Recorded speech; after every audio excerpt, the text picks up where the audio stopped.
So right here in Indianapolis, Speedway is just over to our west and obviously knows it as the greatest spectacle in racing, the Motor Speedway, but also Speedway is infamously known for the Burger Chef murders. And we're getting a real great documentary about this harrowing story from 1978. I'm talking with the writers and directors themselves, Luke Rynderman and Adam Kamien. So thank you for joining me, guys. Thanks for having us. Yeah, so Luke, I'll start with you. So tell us where did you discover this story and how you wanted to make it? Um, we found it in an online forum and then sort of did a lot of research over the years, over about a year period. And then just we sort of thought we have to sort of get over there. So we kind of ended up in Speedway and meeting with, some of the families and everything. And, after meeting with them, seeing how kind of raw the case still is, we just thought we had to do something with it. So, 6 years later, here we are. Yeah, 6 years later, it's debuting this week. Adam, I'll let you set the stage for us. What is the Speedway Murders about for people who aren't familiar with this Burger Chef, 4 people killed? Yeah, so November 17, 1978, there are 4 co-workers, Jayne, Ruth, Danny, and Mark. They're working the late shift at a Burger Chef, which was a huge chain back in the day, doesn't exist anymore. Sometime around 11:30, they're taken by force from the Burger Chef. And 2 days later, their bodies are found in Johnson County, about 30 miles away, I believe. And to this day, the case is unsolved. Yeah, it's still unsolved. And these are young people, 20, 16-year-olds, 18-year-old. So what I love most about this documentary is it's definitely a documentary, but it also is a reenactment with spoken word from the actors who play these people about, okay, this scenario, this scenario. There are 4 kind of theories floating around there that you guys discover. What made you want to think to do it like this, where you give these characters voices? Yeah, I think true crime audiences these days are very sophisticated. So we didn't want to fall back on the sort of fare that you see a lot of these days, which is a sort of straight up and down retelling. So we came up with an idea that we would actually have the victims in this case sort of stuck in a time loop inside the restaurant, trying to solve their own murder. Each day sort of resets, and with every reset we look at another theory. The idea being that if they can sort of solve their own murder, then they get to go home at the end of the night.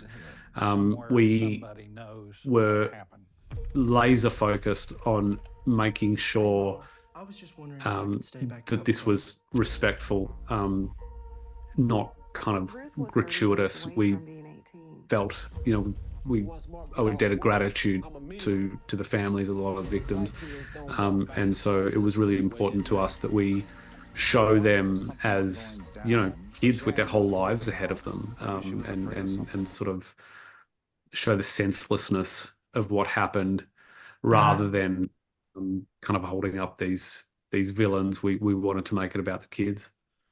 You bring that point up so well, because a lot of these times where we look at true crime, eventually people are just so focused on the suspect, the killer, whoever gets convicted, but we forget about these victims and these people who have families that are still living and going through this every day.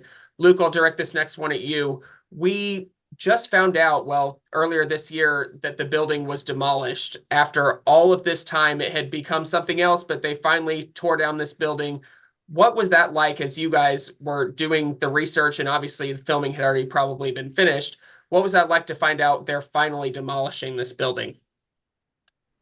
Yeah, it's a good question. We were lucky enough to film the building and go in, well, not into the building, but certainly around the building, which has, knowing what happened there has, a fairly haunting sort of atmosphere, or yeah. But then we also were lucky enough to be able to build the building for our film in Adelaide, in Australia.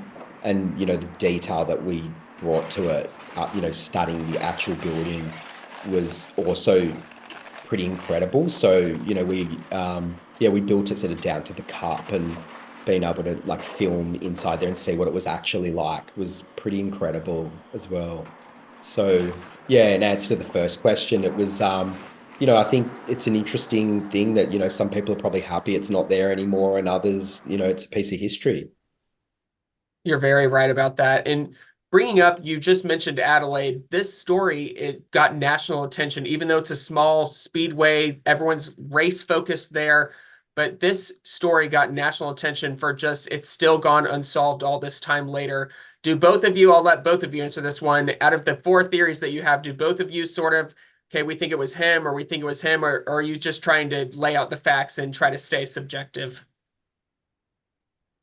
I think we've been doing this too long to think that there's not another surprise around the corner. I think obviously we present the information that we gathered as a result of our research, and viewers will make up their own minds.